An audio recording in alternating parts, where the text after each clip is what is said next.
Bien, vamos a ver ahora este tema que se refiere al diseño de lazos de retardo de tiempo o lazos de bases de tiempo. Bien, entonces vamos a empezar. Dice, un lazo de retardo de tiempo es un programa que efectúa como objetivo la generación de un intervalo o retardo de tiempo y son ampliamente utilizados como parte fundamental de los programas de entrada-salida. También se les conoce como bases de tiempo. Bien, como ustedes saben, la mayoría de los diseños, por no decir todos, que se resuelven con un sistema digital, y estamos hablando desde GALS, con puertas, etcétera, la mayoría de los sistemas se tienen que resolver con un sistema secuencial, no con un sistema combinacional. Entonces los sistemas secuenciales implican pues una secuencia que va entregando cada cierto tiempo, entonces ahí ya entra en juego el tiempo, ¿sí? Cada cuánto tiempo va a estar dando una secuencia, entonces ya ahí entra en juego el tiempo, entonces los micros deben de saber contabilizar el tiempo, tener la manera de saber que ya se ha cumplido un cierto tiempo para ir al siguiente paso, ¿sí?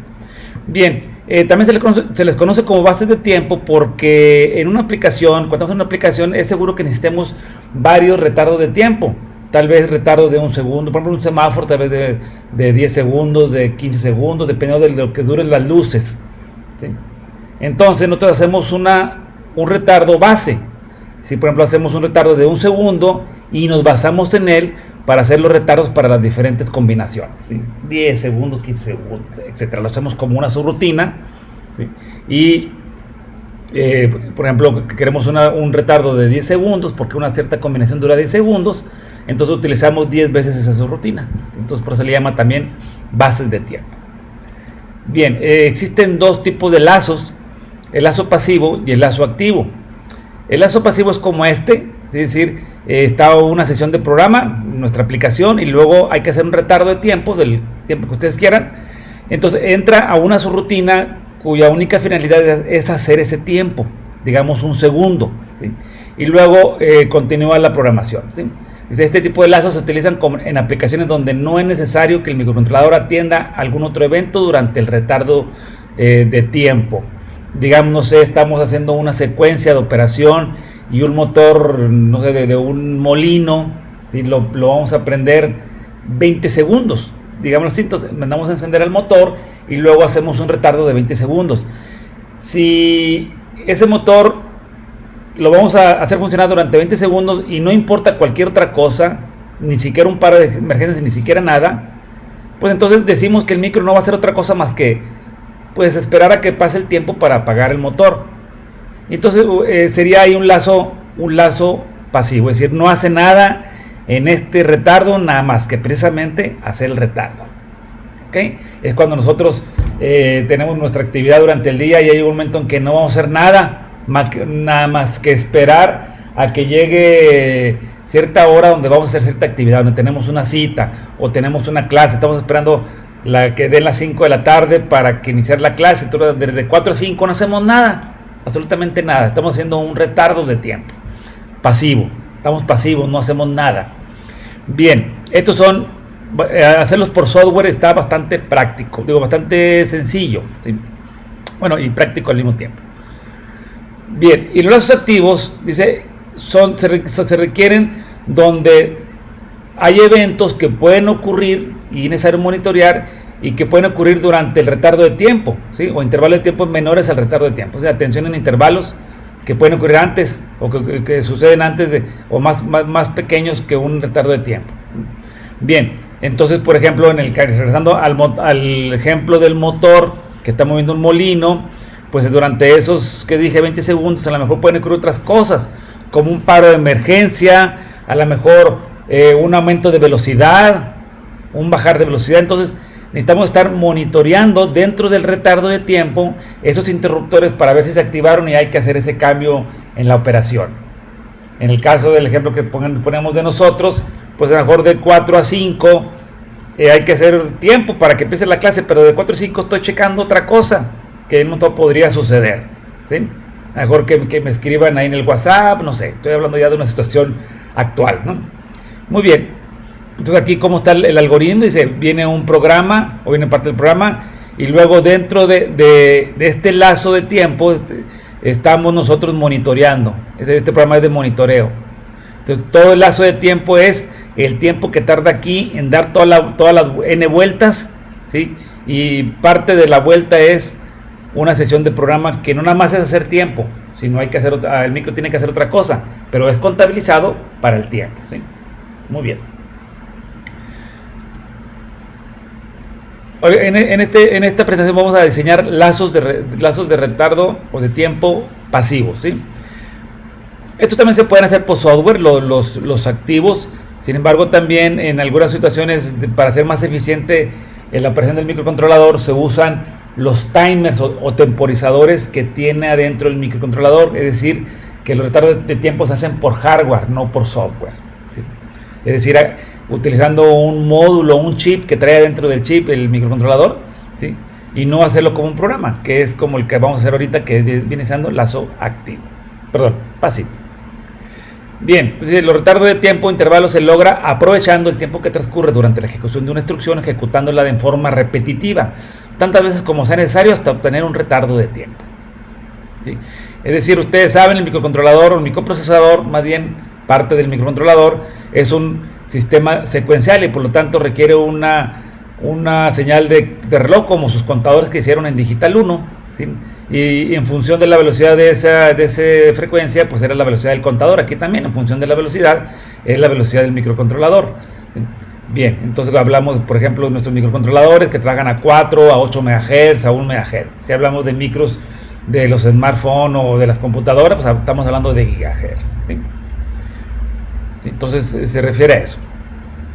Dice, el tiempo de ejecución de una instrucción se obtiene, o sea, cuánto le toma al micro, cuánto se tarda el micro en ejecutarla, se obtiene multiplicando el número de ciclos máquina empleados para su ejecución por la duración del ciclo máquina. La duración del ciclo máquina depende de la frecuencia de operación del microcontrolador. Entonces necesitamos averiguar con qué frecuencia está operando nuestro micro, ¿sí? Muy bien. Y los ciclos máquina, o sea, cuántos ciclos máquina le lleva al micro ejecutar una instrucción, eso lo vemos en nuestro set de instrucciones, ¿sí?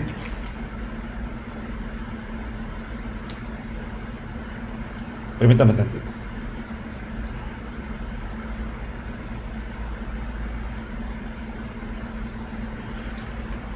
Bien, entonces aquí estamos hablando del ADMEL, ¿verdad? Es exclusivamente esta explicación es para los ADMEGA. Entonces aquí en el documento del microcontrolador donde vienen las instrucciones, viene por ejemplo la famosa LDI, se carga inmediata, un registro del 16 al 31, miren aquí donde dice que jala nada más para el 16 al 31, ¿sí? Viene el código aquí en binario que no nos interesa, aquí un ejemplito, y acá dice los ciclos, ¿sí? Ciclos, un ciclo. Prácticamente todas las instrucciones, casi todas las instrucciones tardan un ciclo, ¿sí? Pero como quiera, cuando hagamos un retardo de tiempo y lo queremos ser bien exacto, hay que irnos a las 6 instrucciones para verificar que sea de un ciclo, ¿sí? Porque, por ejemplo, la instrucción branch not equal brinca si no es igual, el famoso if brinca si son diferentes o brinca si no es igual a 0. Bien, entonces, por ejemplo, aquí dice ciclos, dice 1 si la condición es falsa, 2 si la condición es verdadera.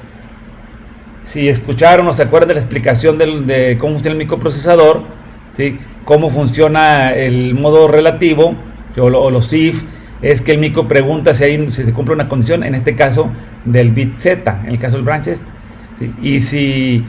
Y si no se cumple, simplemente continúa con la siguiente dirección, y si se cumple tiene que agarrar un valor que lo suma al contador del programa. Bueno, eso es algo un poquito más detalle de cómo funciona la instrucción. Pero bueno, entonces cuando sí se cumple son 2 ciclos. Eso hay que tomarlo en cuenta, como les digo, cuando queremos ser muy minucioso, un retardo de tiempo, ¿sí? Pero prácticamente todas tardan 1, como esta, por ejemplo. Muy bien. Miren, entonces, esto es en cuanto a los ciclos. ¿Y cuánto duran los ciclos? Depende de la frecuencia. Bueno, entonces, en esta diapositiva vemos, se ve muy apantallador el diagrama, pero no es gran cosa. Miren, aquí tenemos el microcontrolador, ¿sí? La unidad de control del microprocesador, ¿sí? Aquí hay un divisor, ¿sí? Un divisor de frecuencia que no son más que flip-flops test conectados en cascada y van dividiendo de 2 en 2, ¿sí? Dice, ok, y bueno, aquí están las diferentes fuentes de reloj con el que puede trabajar el microcontrolador, ¿sí? Se puede trabajar con un reloj externo, es decir, una señal cuadrada externa. Pueden poner un timer, ¿se acuerdan el timer que le pusieron a su contador?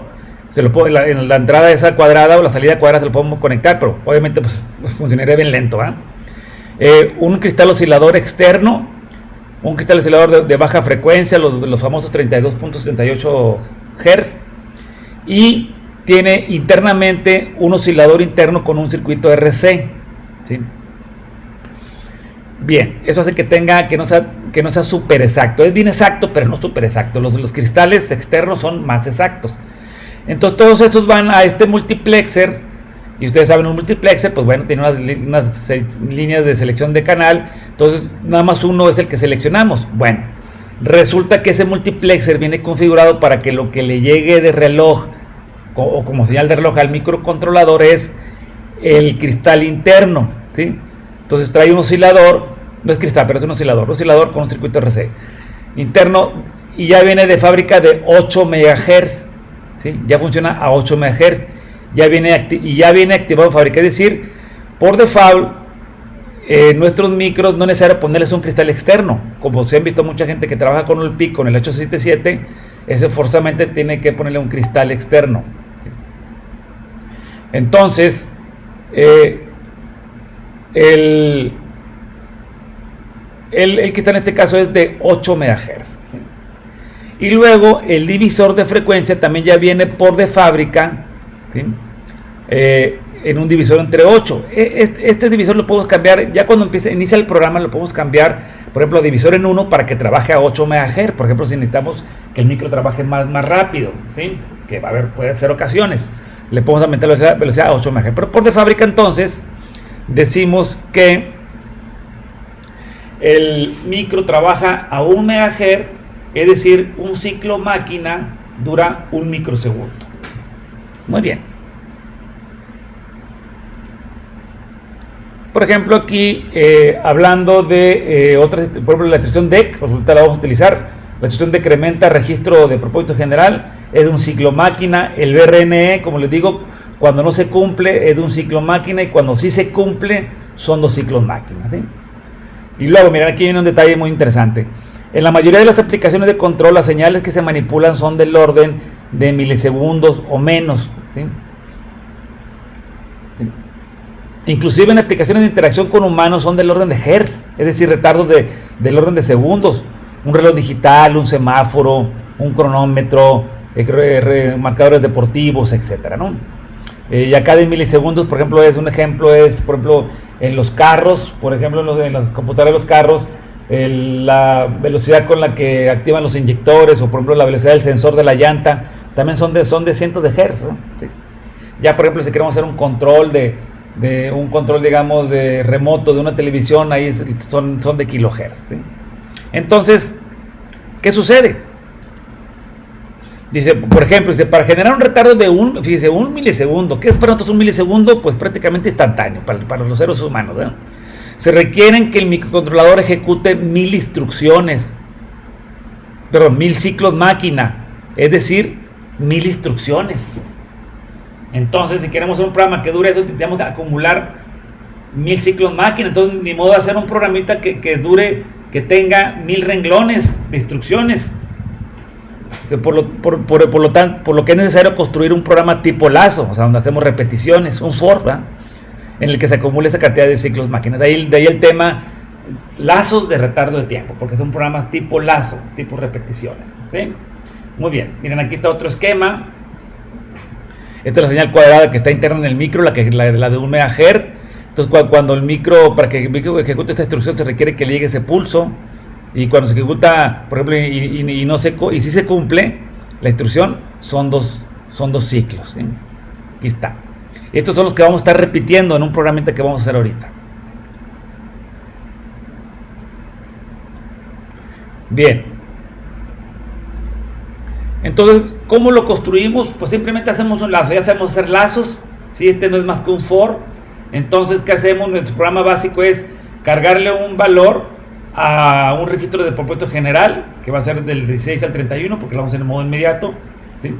Y luego estarlo decrementando tal cual y estar preguntando. Si se fijan, como ponemos El BRNE brinca si es diferente. Entonces, como normalmente es diferente, por ejemplo, si yo le cargo un 5, 5 menos 1, 4, pasa una vez, 4 menos 1, 3, 3 menos 1, 2, 2 menos 1, y luego 1 menos 1, 0. Entonces ya le dio 5 vueltas.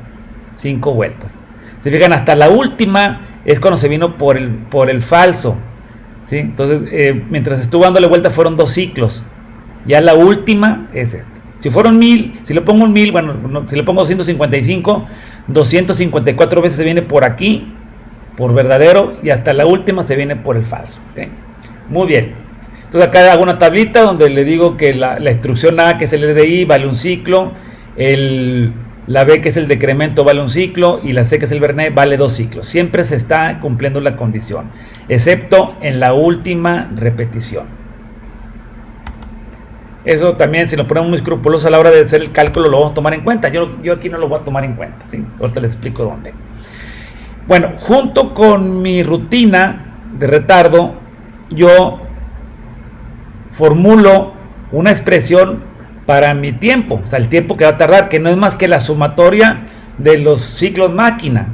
Entonces, fíjense lo que hago es, el tiempo va a ser igual a la instrucción A más la instrucción B más C, pero B más C la meto dentro de un paréntesis porque lo voy a multiplicar por N. ¿Por qué?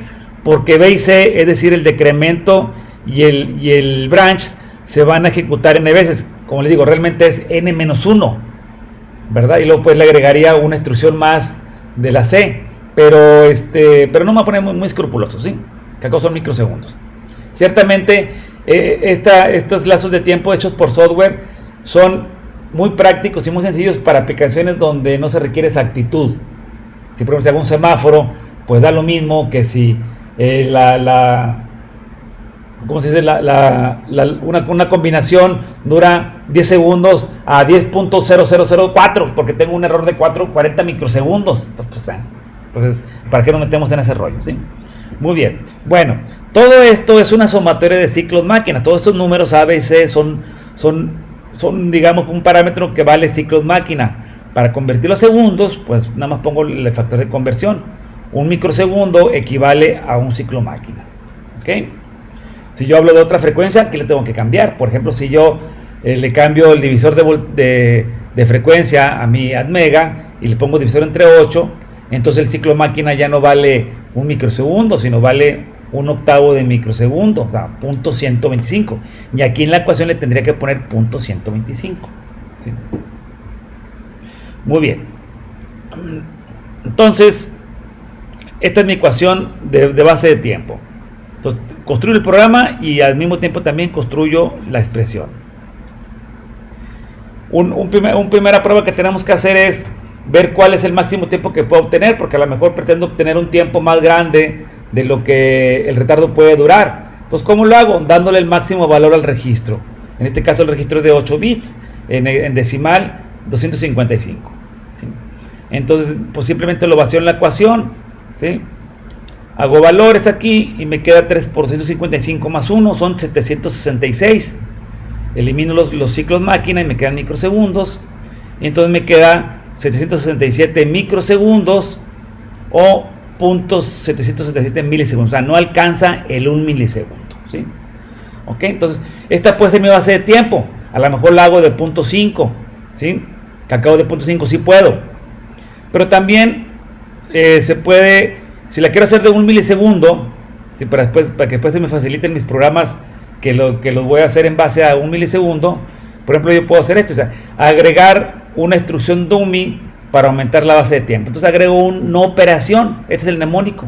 La instrucción B es un no operación, ¿sí? Y si fijan, a la hora de poner en la ecuación, lo voy a poner dentro del paréntesis porque también se va a ejecutar n veces. Entonces, si fijan, ahora ya va a quedar 4, va a ser en lugar de un 3 va a ser un 4 por 255 y son 1021, bueno, más este ciclo más 1022. No, son 1021, ya, total. Muy bien. Y la instrucción B es una operación y se coloca dentro del paréntesis. Entonces ya con eso puedo tener 1 milisegundo. ¿Ok? O 1121 microsegundos. Entonces aquí yo lo puedo ajustar para hacerlo a 1000. ¿Sí? Muy bien. Y luego, por ejemplo, aquí yo hago un cálculo de n ahora al revés, ¿verdad?